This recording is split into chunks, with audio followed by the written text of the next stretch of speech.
The war had just begun when Robb Stark made the decision that would haunt every northern hall for decades. He didn't trust the Lannisters, no Stark did, but it wasn't just about the throne anymore.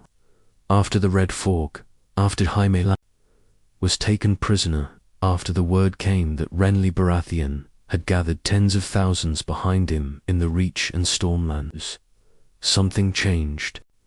His bannermen wanted independence. His mother wanted peace. But Robb saw opportunity. Renly had charm, numbers, gold, and Tyrells. Robb had northern fury, hard steel, and momentum. Together, they could march on King's Landing, sweep aside Stannis and Joffrey both, and take the throne from the south while keeping the north free. Or so they told themselves. They met beneath a white pavilion near Bitbridge. Robb rode in with his mother, banners flying, grey wind at his heel. Renly stood before his own silk tent, smiling like he already wore the crown. He offered Robb wine and sweet words, but the tension was thick. Both were young, both were kings, and both were used to being followed, not folded into another's plan. "I'm not your bannerman," Robb said, calm but hard. "But we can fight together. Split the realm between us." Renly had raised his brows, but he didn't argue. He'd been collecting lords like coins. What was one more king if it meant reaching the Red Keep first? So they agreed an alliance of necessity. Robb would march south from the Riverlands, Renly from the Reach. King's Landing would fall before them, and they would decide the rest later. But war doesn't care for plans drawn on parchment. Catelyn Stark stayed behind for a time, watching the southern court swirl around her son. She saw how the Tyrells looked at Robb, not with fear, not with loyalty, but curiosity. Margaery Tyrell, already Renly's queen in name, lingered too long near Robb's tent, laughing with Seer Loras, who looked at Robb like he was a threat dressed in furs. Suthrans smile while sharpening their knives, Cat warned her son. But Robb, still believing in honor, still new to command, thought he could keep the wolves safe among the roses. They began to march, 40,000 strong, a river of banners, hooves, steel, and ambition. But then the air grew cold in Renly's camp one night.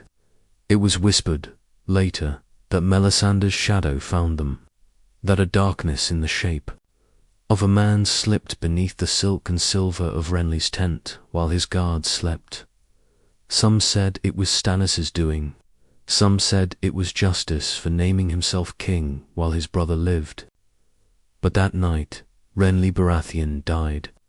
His throat was slit by nothing they could see. Loras screamed. The camp turned to chaos, and Robb Stark stood in the morning with blood on his sword, but none of it his doing. The Tyrells accused. The men panicked. Stormlanders abandoned their tents like cowards running from ghosts. And Robb was blamed. Was it not convenient? Seer Loras hissed. One king dies, and the other rises. Robb's alliance shattered with Renly's heartbeat. He tried to hold it together, sent riders to calm the bannermen, sent his mother to speak with Mace Tyrell. But the South had no love for a northern boy who had no gods, no gold, and now no ally. They turned on him before the next moon, and the worst part, the war did not pause. Stannis marched, the Lannisters moved, the North was unguarded. While Robb tried to explain his innocence, to plead reason to houses that barely knew his name. Winterfell burned, the Boltons rose, the Ironborn struck, and Rebunce the king in the north found himself stuck in a foreign war, surrounded by enemies, distrusted by former friends, his army thinning by the day. He'd left to fight for the realm. Now he couldn't even save his own. That's the first part. The dark twist has begun. Robb makes a southern alliance that unravels with Renly's death, and now he stands surrounded by distrust and betrayal. The weeks that followed Renly's death were a blur of confusion, suspicion, and blood. Robb Stark had known war would test him, but this was different. War, he understood. Treachery in the guise of alliances. That was something else entirely. Renly's men splintered like rotten wood. Some went to Stannis, others to Highgarden, and the rest wandered like broken dogs looking for a new master. Seer Loras vanished in the night, grief twisting his face the last time Robb saw him. The Tyrell banners disappeared by morning, leaving behind empty tents and cold fires. Robb stood outside his command tent, staring at the mess of their once mighty camp. "They're gone," Lord Umber grunted, spitting in the grass. "Good riddance." But Robb knew better. They didn't run, they left. And they took something far more dangerous than soldiers with them: doubt. Whispers spread like sickness. Through the ranks, men asked questions behind his back. Why was Renly killed the night after Robb joined him? Who gains the most from his death?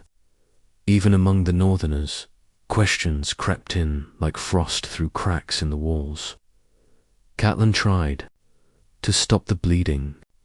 She rode from house to house, reminding southern lords of the alliance, of the shared enemy in King's Landing. She reminded them that Robb wasn't a king seeking a throne. He just wanted the North free, but the South didn't care. They saw a boy out of his depth, a wolf away from the snow.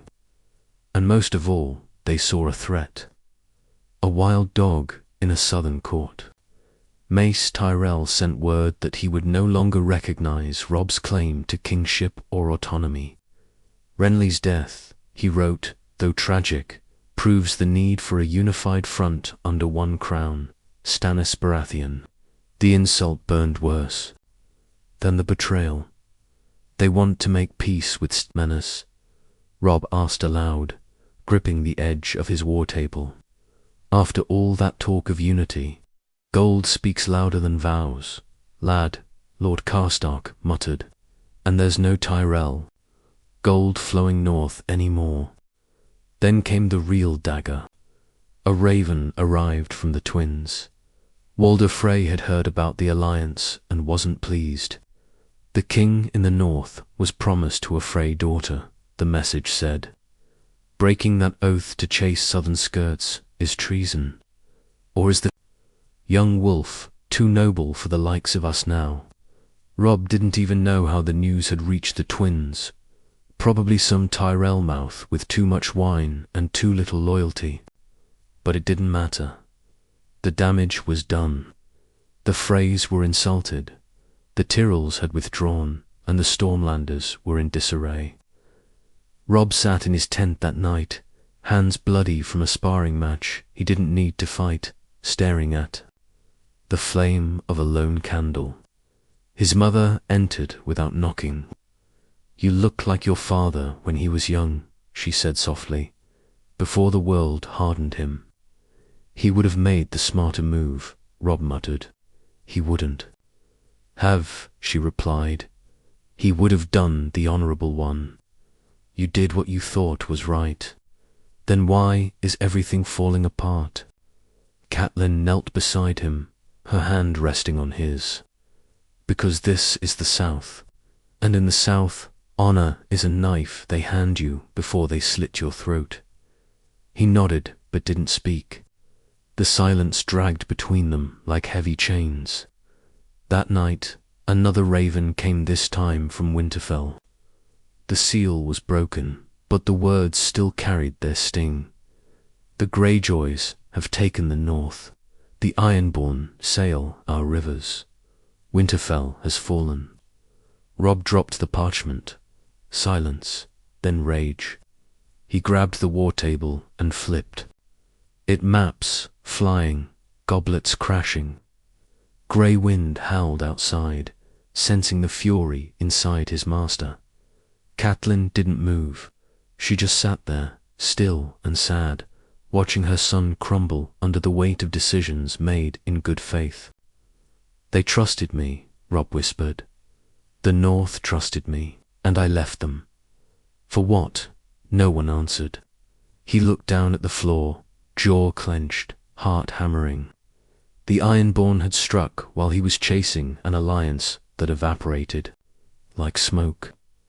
The South had never wanted a wolf in their court. They wanted a scapegoat, a distraction, maybe a martyr. And now the price had been paid, in stone, in flame, in betrayal. The king in the North had no home to return to, and he was beginning to realize he might not have a war to win either. The next morning, the camp was still. Robb stood in the pale dawn light, his armor half buckled, his sword at his side, eyes fixed on the horizon. What he saw wasn't the golden fields of the Reach or the distant blue banners of High Garden but ash, a memory of Winterfell burning in his mind.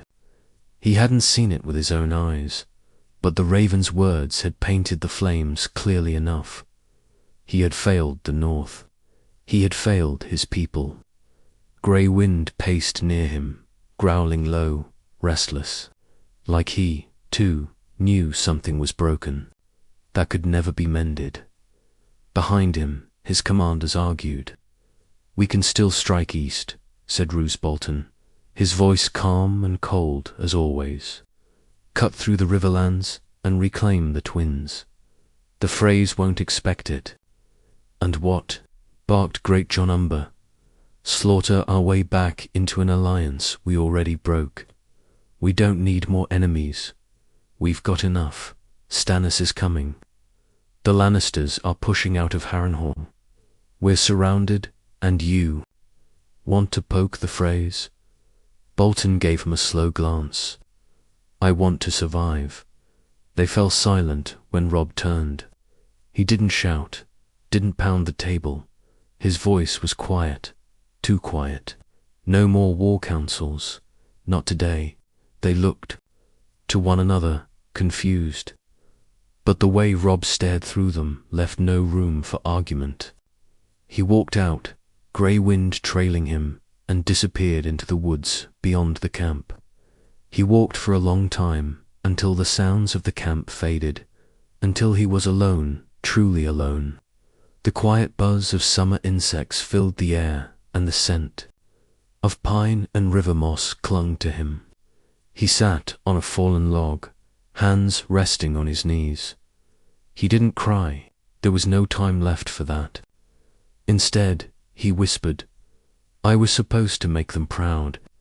Grey wind winds softly, nuzzling Robb's hand. "I should have listened to you, old boy. Should have stayed in the North. Should have never trusted them." He remembered the way Renly had smiled, the way Margaery's eyes had flicked toward him, the way Tyrell knights had looked down their noses at the northern men with their furs and scars. The South hadn't just rejected him, it had swallowed him whole. A twig snapped nearby. Robb was on his feet instantly, sword half drawn, but it was only Catelyn. She didn't speak, just sat beside him. "They say it was magic," she murmured. "A shadow with a man's face. I saw it once, when I went to treat with Renly and Stannis. It killed Renly as easy as snuffing a candle." Robb's jaw clenched. "Magic. And what good is steel against shadows?" "None," she said. "Which is why men like Stannis are dangerous. He has something beyond soldiers, something colder than war." He didn't answer, just stared at the stream flowing past. "You still have men who believe in you," Catelyn added gently. "But they need you to believe in yourself again." He shook his head. "And what if I don't? What if I've lost the North for good? What if I'm just a boy who got too far from home?" Catelyn touched his shoulder, her grip strong, then fight like a wolf, and take it all back. Later that day, the banners of the North were called.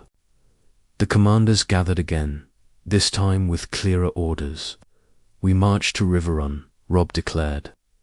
We reclaim the Riverlands. We send ravens to the Blackfish, and we prepare to strike back against the Ironborn, the Freys, the Lannisters. All of them. Bolton said nothing. His eyes lingered on Robb's face a moment too long, cold and unreadable. And the South? Asked Karstark. Do we keep chasing allies there? No, Robb said sharply. The South has nothing for us but graves. We're done with them. The men nodded, but the damage was already done. Later that night, word came from Harrenhal. Tywin Lannister had begun to move again. He marched east, carving his way through loyal houses. And Stannis had landed at Storm's End, gathering the last of Renly's old bannermen under a dark red banner lit with fire. Every enemy was in motion, and Robb Stark, king in the North, was trying to hold a crumbling alliance together with nothing but honor on what little loyalty he had left. In the dark, he looked toward the stars and wondered how much more he'd have to lose before he started winning again. The march to Riverrun was grim. What had once been a hopeful army of northern pride and unity now felt like a procession of ghosts. The banners still flew, irewolves flayed men, sunbursts, and trout, but the spirit beneath them was different. Colder, harder. The soldiers no longer sang on the road, they sharpened blades, cleaned blood from old wounds, and kept their hands close to their hilts, even near their own. Robb rode at the front, grey wind always by his side. He didn't speak much, not to his lords, not to his scouts. He gave orders and expected them followed. The boyish smile was gone. What remained was a king who'd buried too much of himself to be anything but steel now. Riverrun was still held by his uncle, Edmure Tully, but siege reports grew worse by the day. The Lannisters had begun moving north again, and the Freys, insulted and bitter, had shut their gates. Robb was walking into a storm, and he knew it. "We're walking into a trap," Lord Karstark muttered as they rode. "We're all ready." "In one," Robb answered without looking. When they finally reached the hills surrounding the Tully seat, the stench of war hung thick in the air. Burned fields, empty villages, carrion birds circling over distant bodies. Robb dismounted and stood on the ridge, looking down at the red walls of Riverrun and the half-wrecked camps of the enemy surrounding it. A horn blew in the distance. They were expected. A scout returned not long after. Lannister flags, my lord, gold lions on crimson. Tywin's, not here but seer. Gregor Clegane is. The mountain. That name brought a shiver through the ranks, even among hardened northern warriors. Gregor Clegane was no knight. He was a butcher in armor, taller than most horses, with a temper forged in fire. His mere presence was a message. Tywin is watching, and he doesn't fear your return. Robb didn't flinch. "Prepare the assault," he said. "We break their lines by dawn." Catelyn tried to speak reason. "You just arrived. The men are tired, half-fed. Attack now, and you risk losing. More than you gain. We wait, we lose more," Robb said. "Every day we delay is another they can starve Riverrun out. My uncle's holding on by a thread. And what if they expect you to charge in blindly? What if that's what they want?" He turned to her, tired and angry. "Then let them. Expect it. Let them see what the North does when you back it into a corner." That night, beneath the moonlight, the northern banners moved like ghosts. quiet, swift. Robb had learned from his earlier mistakes. He no longer announced himself with drums and horns. He struck like a hunter. The battle was brutal. The first wave broke through the western side of the Lannister siege line, cutting down tents, supplies, and screaming sellswords in the dark. Grey wind tore through men like parchment, his coat soaked in blood before the moon reached its peak. Robb led from the front, sword flashing, voice shouting orders, armor dented with every clash. He moved like a man with nothing left to lose. But then came Sir Gregor. He descended like a giant made of iron and rage, swinging a sword thick enough to cleave a man in half. Northern soldiers scattered like leaves. Robb turned in time to see one of his best Sir Martin Castle, lifted off the ground and smashed into the mud with a blow that cracked bone. Robb ran at him, shield up. The mountain swung once Robb ducked. Swung again Robb rolled, slashing his blade across the beast's thigh. It barely made a dent. And then the mountain grabbed Robb's shield with both hands and yanked, pulling him forward like a rag doll. Robb stumbled, off balance, his sword falling from his grip. The mountain raised his own blade, but grey wind launched. The direwolf hit the mountain with enough force to knock him back. Teeth sank into flesh. Screams erupted. Chaos surged. Northern men charged in, overwhelming the distracted Clegane. Arrows flew. Fire caught tents. The Lannister line buckled. By dawn, Riverrun's gates opened. Edmure Tully stood there, pale and thin, but alive. His beard was wild, his armor rusted, but his eyes lit up at the sight of Robb. "You came back." "Barely," Robb said, voice hoarse. Inside the walls, the cheers rose, but outside, the losses were counted. Over 300 dead, more wounded, and grey wind limped, ribs bruised, eyes tired. It was a victory, but a bloody one, and it did little to fix what had already broken. The banners flew high above Riverrun, but the halls were not filled with joy. Robb Stark walked through the keep with the gait of a man who had won a battle but not a war. His uncle Edmure greeted him with the warmth of family, but there was something in his eyes, a haunted weight that hadn't been there before. Too many nights under siege, too many letters unanswered, and too many dreams burned with the fields outside. "I didn't think you'd come," Edmure admitted as they sat near the hearth, bread and salted meat before them, untouched. "I nearly didn't," Robb said. He didn't explain further. What would be the point? That he'd traded an alliance with the South for betrayal. That the Tyrells had left him to rot, and the Freys now hated him for it. That Winterfell was gone, and every mile forward felt more like exile than conquest. He wasn't a king in victory anymore. He was a boy trying to crawl home through broken promises and spilled blood. Catelyn arrived late to the meal, speaking quietly with Maester Vyman before taking her seat.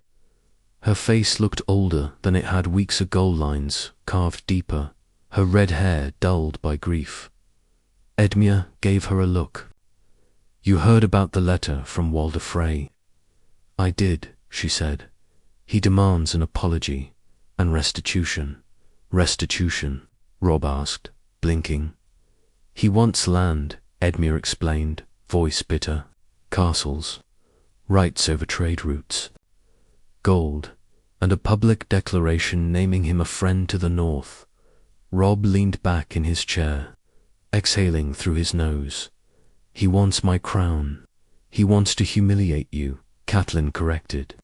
"To make it known to the realm that you can be broken, and that you were." "Let him think what he wants," Robb muttered. "We're not making peace with the Freys."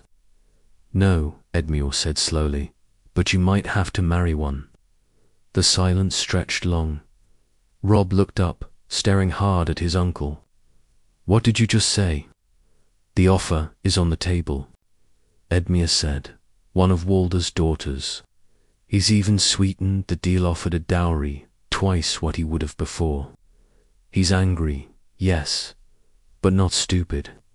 He knows aligning with you still gives him power." Robb stood from the table, jaw clenched. "I gave my word to another." Catelyn's voice was tired. "Robb, there's no room for love in war. I swore to Talisa. You also swore to Walder Frey." The silence returned, heavier this time in his chambers that night. Robb stared at the small wooden carving of the direwolf his father had given him when he was 10. It sat on the edge of the table, its snout chipped, the paint faded, but it was one of the few pieces of home that had followed him south. Talisa entered quietly. She wore a simple gown, her hair unbound. "You're thinking about it, Aunt." "You," he looked at her, guilt written across his face. "He'll never forgive you," she said. "Even if you marry the girl, Walder Frey doesn't want reconciliation, he wants revenge. I can't ask my men to fight for me if I keep giving them reasons to doubt me." "And what about your heart?" He didn't answer. She moved to him, resting a hand on his chest. "You already chose me, Robb. Don't undo it for politics. You'll lose more than your army will lose yourself." He held her hand, gripped it like a man drowning, but elsewhere in the castle, another storm was gathering. Roose Bolton had been quiet since the Riverrun victory. Too quiet. He kept his own counsel, dined with his own men, and sent out letters no one questioned. Even his bastard Ramsay was spoken of more often now, whispers of cruelty, of flayed skins in the north, of acts that made even Ironborn shudder. When Catelyn asked Roose directly what his intentions were, he simply smiled. "My loyalty is to House Stark," he said. "Always has been. But the North is bleeding, my lady. Someone must make hard decisions, even if our young king hesitates." Robb didn't hear of that conversation until days later, and by then it was already too late. The Freys had replied to Edmure's letters. They would forgive and forget if the king in the north came to the twins for a feast. A wedding, they said. A celebration of renewed bonds. "Lord Walder is a petty man, but he keeps his word," Edmure told Robb. But Catelyn's face said otherwise. She didn't trust the silence, didn't trust the sudden warmth, and didn't trust any man who waited behind his own walls for others to come begging. Robb stood at the gates of Riverrun, watching the banners being packed. He had made his decision. "We ride to the twins," he said. His mother placed a hand on his shoulder. "Then may the gods have mercy on us all."